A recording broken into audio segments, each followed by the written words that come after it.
ነገ ህዳር 15 ቆይ እንዳታሳልፈው። ይህንን ቪዲዮ አንድ ቀን ቀድሜ የሰራሁት እኮ የሕፃኑ ሰማዕት የቅዱስ ቂርቆስ ዓመታዊ የልደት በዓሉ ስለሆነ ሁሉም ሕዝበ ክርስቲያን ቀድሞ ልዩና አስደናቂ የሆነውን የሕፃኑ ቅዱስ ቂርቆስን ቃል ኪዳን አውቆ ተደርቶ እንዲገኝና በቃል ኪዳኑ እንዲታሰር ብዬ እኮ ነው።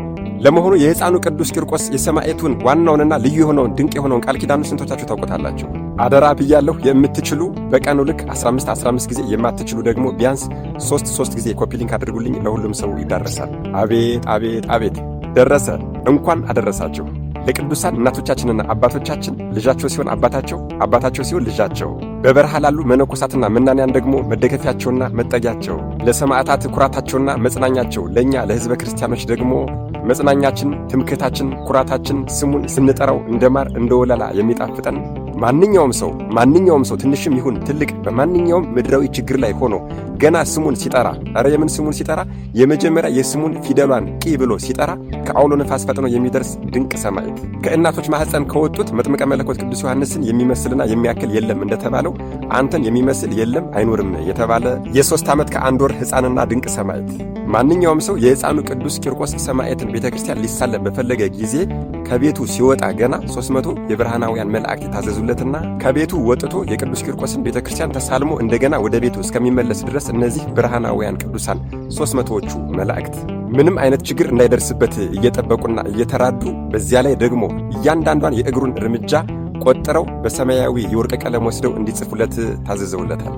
ቤተ ክርስቲያንህ በታነጸበት በተሰራበት ስምህ በተጠራበት የገድልህ መጽሐፍ በተቀመጠበት እንደዚሁም ደግሞ ስነ ስዕልህ ባለበት ቦታ የሕፃናት ሞት፣ ሕመም፣ ረሃብ፣ ችግር፣ ቸነፈር፣ ወረርሽኝ በፍጹም አይከሰትም የተባለ ታላቅና ድንቅ ቅዱስ ሄሮድስ ባስጨፈጨፋቸው በ144,000 የቤተልሔም ሕፃናት ላይ የተሾመ ክብሩና ልዕልናው ከ7ቱ ሊቃነ መላእክት ጋር የተስተካከለ ገና በ3 ዓመት ከ1 ወሩ በ3 ዓመት ከ1 ወር ዕድሜው ሰማዕትነትን የተቀበለ ሰማዕትነትን ሊቀበል ባለባት በዚያች ሰዓትም መድኃኔዓለም ኢየሱስ ክርስቶስ ወደ እርሱ መጥቶ ቤተ ክርስቲያንን በስምህ ያሳነጸ ያሰራ ለቤተ ክርስቲያንህ ማንኛውንም አቅሙ የፈቀደውን ስጦታና መባዓ የሰጠ እንዲሁም ደግሞ በተወለድክበት በህዳር 15 ቀን በእቶነ እሳት ከእናትህ ከቅድስት ኢየሉጣ ጋር በተቃጠልክበት በሐምሌ 19 ቀን በሰው ሕሊና ሊታሰቡ የማይችሉ ብዙ ስቃዮችን በተሰቃየህበትና ሰማዕትነትን በተቀበልክበት በጥር 15 ቀን በእነዚህ ቀኖች በዓልህን ያከበረ እንደዚሁም ደግሞ በእየወሩ በአንተ መታሰቢያ ቀን በቤተ ክርስቲያን ተገኝቶ በስምህ የጸለየውን በስምህ የተማጸነውን በቃል ኪዳንህ የተማመነውን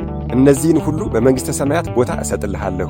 የገድልህን መጽሐፍ የጻፈ ያጻፈ የሰማ ያሰማ የተረጎመ ያስተረጎመ እንደዚሁም ደግሞ አስጽፎም ሆነ ገዝቶ ለቤተ ክርስቲያን በስጦታ መልክ ያበረከተ ለቤተ ክርስቲያንህ መብራትና ስንዴ፣ ጧፍ፣ ሻማ እንደዚሁም ደግሞ ሌሎች አቅሙ የፈቀደውን ስጦታዎችን ያበረከተና የሰጠ የልቡን መሻት እፈጽምለታለሁ፣ ኃጢአቱንም ፈጽሞ ይቅር እለዋለሁ። ማንኛውም ሰው አቅሙ በፈቀደው መጠን ለተራበ ቢያበላ፣ ለተጠማ ቢያጠጣ፣ ለታረዘ ቢያለብስ እንዲሁም ደግሞ በአንተ ስም የአዘነን የተከዘን ሰው ቢያጽናና እስከ 25 ትውልድ ድረስ እምርልሃለሁ፣ ስሙንም በወርቅ ቀለም እንዲጻፍ አድርግልሃለሁ። ዝክርህንና መታሰቢያህን በበዓልህ ቀን አቅሙ በፈቀደ መልኩ ያደረገውን ሰው ሁሉ በመንግሥተ ሰማያትም ቦታ አዘጋጅለታለሁ፣ እስከ 25 ትውልድ ድረስም እምርልሃለሁ። በቤተ ክርስቲያንህ አካባቢ የሚኖሩም ቢሆን ከሩቅም ሆነ ከቅርብ ተሰብስበው በአንተና በእናትህ ላይ የደረሰውን መከራ እያሰቡ ቢያለቅሱና ቢያዝኑ እኔ በመንግሥተ ሰማያት ደስ አሰኛቸዋለሁ። አንተም በቀኜ ትቀመጣለህ። ይህንን የከበረና የተቀደሰ ሥጋህንም እዚህ ምድር ላይ አልተወውም። ይልቁንስ በኤልያስ የእሳት ሰረገላ እሰውረዋለሁ። የአንተንና የእናትህን የገድል መጽሐፍ የጻፈ ያጻፈ የሰማ ያሰማ የተረጎመ ያስተረጎመውን እስከ 45 ትውልድ ድረስ እምርልሃለሁ። በስምህ በተሰየመች ቤተ ክርስቲያን ሄዶ ጸሎት ቢያደርግ ቢማጸን፣ ጸበል ቢጠጣ እንዲሁም ደግሞ ጸበል ቢጠመቅ ከማንኛውም ካለበት ችግር ሁሉ ይላቀቅ፣ ከደዌውም ይፈወስ። ማንኛውም በአንተ ቤተ ክርስቲያን አካባቢ የሚኖር ሰው ኃጢአቱ እንደ ባህር አሸዋ እንደ ሰማይ ከዋክብት ቢበዛና ንስሐ ቢገባ በደሉን አልቆጥርበትም፣ ኃጢአቱን ይቅር እለዋለሁ፣ አስተሰርይለታለሁ። ምንም አይነት ከባድ ኃጢአት የሠራ ሰው በቤተ ክርስቲያን ሄዶ በአንተ ስም ንስሐ ቢገባ ሴቱን የ80 ቀን ወንዱን የ40 ቀን የንጽሕና ጸጋ እሰጥልሃለሁ። የተቸገረና የተጨነቀ ሰው በአንተ ስም በቤተ ክርስቲያንህ መጥቶ ጸሎት ቢያደርግ እኔ ፈጥኜ እሰማዋለሁ። በአንተ ስም ጸሎት ስላደረገና በቤተ ክርስቲያንህ መጥቶ ስለተማጸነ እስከ 25 ትውልድ ድረስ እምርልሃለሁ። በአንተ ስም የተሰየመ ማንኛውም ቤተ ክርስቲያን ሁሉ በኢየሩሳሌም ጎልጎታ እንዳለው መቃብር ይሆንልህ። በዚች በአንተ ስም በተሰየመች ቤተ ክርስቲያን የተቀበረውን ሰውም በኢየሩሳሌም በጎልጎታ መቃብር እንደተቀበረ እቆጥርለታለሁ። በአንተ ስም በተሰየመች ቤተ ክርስቲያን መጥተው የሚለምኑና የሚማጸኑ ሰዎችን ልመናቸውን የሚቀበሉ ነገደ መላእክትን አዘዝልሃለሁ። ጸሎትና ልመናቸውንም እየተቀበሉ ወደ አንተ የሚያደርሱና በወርቅ ቀለም የሚጽፉላቸው 300 መላእክትን አዘዝላቸዋለሁ። በዚህም የተነሳ እርኩሳን አጋንንትና ሰይጣናት ወደ እነሱ አይቀርቡም፣ ይሸሿቸዋል።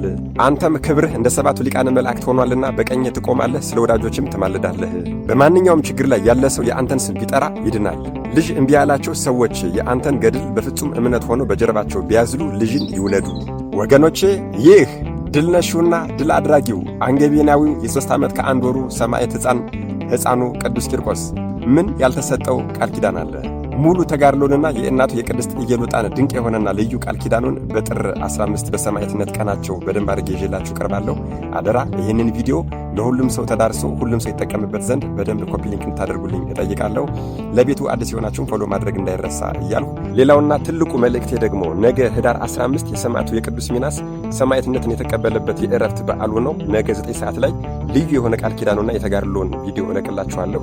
መድኃኔዓለም ኢየሱስ ክርስቶስ ከታላቁ ሰማዕት ከሕፃኑ ቅዱስ ቂርቆስና ከእናቱ ከቅድስት ኢየሉጣ ረድኤት፣ በረከት፣ ምልጃ፣ ቃል ኪዳን፣ ፍቅር አይለየን። አሜን። ይቆየን።